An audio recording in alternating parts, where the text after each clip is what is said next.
David Krams lit Arthur Rimbaud, œuvre complète. Lettre à Théodore de Banville, du 24 mai 1870, comprenant Par les beaux soirs d'été j'irai dans les sentiers, Ophélie et Credo in unam. Charleville, Ardennes, le 24 mai 1870. À Monsieur Théodore de Banville. Cher maître, nous sommes au mois d'amour, j'ai presque 17 ans. L'âge des espérances et des chimères, comme on dit. Et voici que je me suis mis, enfant touché par le doigt de la muse, pardon si c'est banal, à dire mes bonnes croyances, mes espérances, mes sensations, toutes ces choses des poètes. Moi, j'appelle cela du printemps. Que si je vous envoie quelques-uns de ces vers, et cela en passant par Alphonse Lemaire, le bon éditeur, c'est que j'aime tous les poètes, tous les bons parnassiens, puisque le poète est un parnassien, épris de la beauté idéale. C'est que j'aime en vous, bien naïvement, un descendant de Ronsard, un frère de nos maîtres de 1830, un vrai romantique, un vrai poète. Voilà pourquoi, c'est bête, n'est-ce pas, mais enfin. Dans 2 ans, dans 1 an peut-être, je serai à Paris. Anch'io, messieurs du journal, je serai parnassien. Je ne sais ce que j'ai là, qui veut monter. Je jure, cher maître, d'adorer toujours les 2 déesses, Muse et Liberté. Ne faites pas trop l'amour en lisant ces vers, vous me rendriez fou de joie et d'espérance, si vous vouliez, cher maître, faire à la pièce Credo in unam une petite place entre les parnassiens.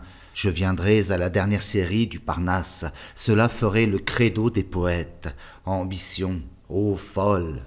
Arthur Rimbaud. Par les beaux soirs d'été, j'irai dans les sentiers, picoter par les blés, fouler l'herbe menue. Rêveur, j'en sentirai la fraîcheur à mes pieds, je laisserai le vent baigner ma tête nue. Je ne parlerai pas, je ne penserai rien, mais un amour immense entrera dans mon âme, et j'irai loin, bien loin, comme un bohémien, par la nature, heureux comme avec une femme. 20 avril 1870, A.R. Ophélie. 1. Sur l'onde calme et noire où dorment les étoiles, la blanche Ophélia flotte comme un grand lit, flotte très lentement, couchée en ses longs voiles. On entend dans les bois de lointains halalis. Voilà plus de 1000 ans que la triste Ophélie passe, fantôme blanc sur le long fleuve noir. Voici plus de 1000 ans que sa douce folie murmure sa romance à la brise du soir. Le vent baise ses seins et déploie en corolle ses longs voiles bercés mollement par les eaux. Les sols frissonnants pleurent sur son épaule, sur son grand front rêveur s'inclinent les roseaux. Les nénuphars froissés soupirent autour d'elle, elle éveille parfois dans un aune qui dort quelque nid d'où s'échappe un léger frisson d'aile. Un chant mystérieux tombe des astres d'or. 2. Ô pâle Ophélia, belle comme la neige, oui tu mourus, enfant, par un fleuve emporté, c'est que les vents tombant des grands monts de Norvège t'avaient parlé tout bas de l'âpre liberté. C'est qu'un souffle du ciel, tordant ta chevelure, à ton esprit rêveur portait d'étranges bruits, que ton cœur entendait le cœur de la nature dans les plaintes de l'arbre et les soupirs des nuits. C'est que la voix des mers, comme un immense râle, brisait ton sein d'enfant trop humain et trop doux. C'est qu'un matin d'avril, un beau cavalier pâle, un pauvre fou s'assit muet à tes genoux. Ciel, amour, liberté, quel rêve, ô pauvre folle! Tu te fondais à lui comme une neige au feu, tes grandes visions étranglaient ta parole. Un infini terrible égara ton œil bleu. 3. Et le poète dit qu'au rayon des étoiles tu viens chercher la nuit les fleurs que tu cueillis, et qu'il a vu sur l'eau couchée en ses longs voiles la blanche Ophélia flotter comme un grand lit. Arthur Rimbaud, 15 mai 1870. Credo in unam. Le soleil, le foyer de tendresse et de vie, verse l'amour brûlant à la terre ravie, et quand on est couché sur la vallée, on sent que la terre est nubile et déborde de sang, que son immense sein, soulevé par une âme, est d'amour comme Dieu, de chair comme la femme, et qu'il renferme, gros de sève et de rayons, le grand fourmillement de tous les embryons, et tout vit, et tout monte. Ô Vénus, ô déesse, je regrette les temps de l'antique jeunesse, des satyres lascifs, des faunes animaux, Dieu qui mordait d'amour l'écorce des rameaux, et dans les nénuphars baisait la nymphe blonde. Je regrette les temps où la sève du monde, l'eau du fleuve jaseur, le sang des arbres verts, dans les veines de Pan mettait un univers, où tout naissait, vivait, sous ses longs pieds de chèvre, où, baisant mollement le ver syrinx, sa lèvre murmurait sous le ciel le grand hymne d'amour, où debout sur la plaine, il entendait autour répondre à son appel la nature vivante, où les arbres muets berçant l'oiseau qui chante, la terre berçant l'homme, et le long fleuve bleu, et tous les animaux aimés au pied d'un dieu. Je regrette les temps de la grande Cybèle qu'on disait parcourir gigantesquement belle sur un grand char d'airain les splendides cités, son double sein versé dans les immensités le pur ruissellement de la vie infinie, l'homme suçait heureux sa mamelle bénie comme un petit enfant jouant sur ses genoux. Parce qu'il était fort, l'homme était chaste et doux. Misère, maintenant il dit je sais les choses, et va les yeux fermés, les oreilles closes. S'il accepte des dieux, il est au moins un roi. C'est qu'il n'a plus l'amour, s'il a perdu la foi. Oh, s'il savait encore puiser à ta mamelle, grande mère des dieux et des hommes si belle, s'il n'avait pas laissé l'immortelle Astarté qui jadis, émergeant dans l'immense clarté des flots bleus, fleur de chair que la vague parfume, montra son nombril rose où vint neiger l'écume, et fit chanter partout, déesse aux yeux vainqueurs, le rossignol au bois et l'amour dans les cœurs. Je crois en toi, divine mère, Aphroditê marine. Oh, la vie est amère, depuis qu'un autre Dieu nous attelle à sa croix. Mais c'est toi, la Vénus, c'est en toi que je crois. Oui, l'homme est faible et laid, le doute le dévaste. Il a des vêtements parce qu'il n'est plus chaste, parce qu'il a sali son fier buste de Dieu, et qu'il a rabougri comme une idole au feu son corps olympien aux servitudes sales. Oui, même après la mort, dans les squelettes pâles il veut vivre, insultant la première beauté, et l'idole où tu mis tant de virginité, où tu divinisas notre argile, la femme, afin que l'homme pût éclairer sa pauvre âme, et monter lentement dans un immense amour de la prison terrestre à la beauté du jour. La femme ne sait plus faire la courtisane. C'est une bonne farce, et le monde ricane au nom doux et sacré de la grande Vénus. Oh, les temps reviendront, les temps sont bienvenus, et l'homme n'est pas fait pour jouer tous ses rôles. Au grand jour, fatigué de briser des idoles, il ressuscitera, libre de tous ses dieux, et comme il est du ciel, il scrutera les cieux. Tout ce qu'il a de Dieu sous l'argile charnelle, l'idéal, la pensée invincible, éternelle, montera, brûlera sous son front, et quand tu le verras sonder tout l'horizon, contempteur du vieux joug, libre de toute crainte, tu viendras lui donner la rédemption sainte.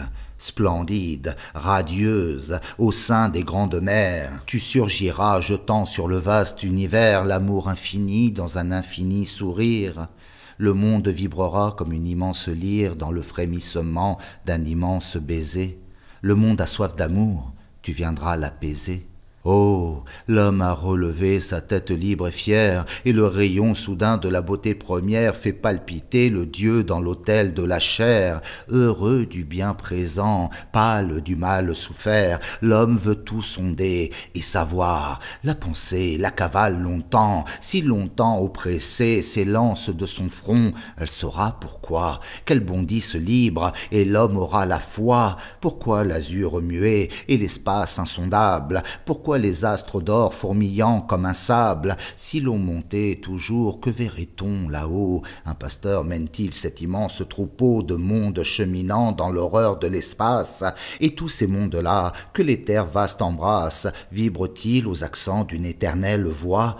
Et l'homme, peut-il voir, peut-il dire « je crois » La voix de la pensée est-elle plus qu'un rêve? Si l'homme naît si tôt, si la vie est si brève, d'où vient-il? Sombre-t-il dans l'océan profond des germes, des fœtus, des embryons, au fond de l'immense creuset d'où la mère nature le ressuscitera, vivante créature, pour aimer dans la rose et croître dans les blés? Nous ne pouvons savoir, nous sommes accablés d'un manteau d'ignorance et d'étroites chimères, singes d'hommes tombés de la vulve des mers, notre pâle raison nous cache l'infini. Nous voulons regarder, le doute nous punit, le doute, morne oiseau, nous frappe de son aile, et l'horizon s'enfuit d'une fuite éternelle.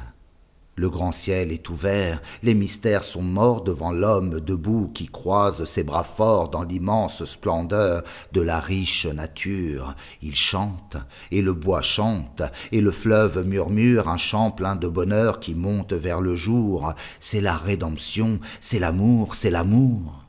Ô splendeur de la chair, ô splendeur idéale, ô renouveau sublime, aurore triomphale, où, courbant à leurs pieds les dieux et les héros, la blanche calipige et le petit Éros effleureront, couverts de la neige des roses, les femmes et les fleurs sous leurs beaux pieds écloses. Ô grande Ariadne, qui jette tes sanglots sur la rive, en voyant fuir là-bas sur les flots, blanche sous le soleil, la voile de Thésée, ô douce vierge enfant qu'une nuit a brisée, tais-toi, sur son char d'or brodé de noirs raisins, Lysios, promené dans les champs phrygiens, par les tigres lascifs et les panthères rousses, le long des fleuves bleus rougit les sombres mousses. Zeus, taureau, sur son cou berce comme un enfant le corps nu d'Europée qui jette son bras blanc au cou nerveux du dieu frissonnant dans la vague. Il tourne longuement vers elle son œil vague.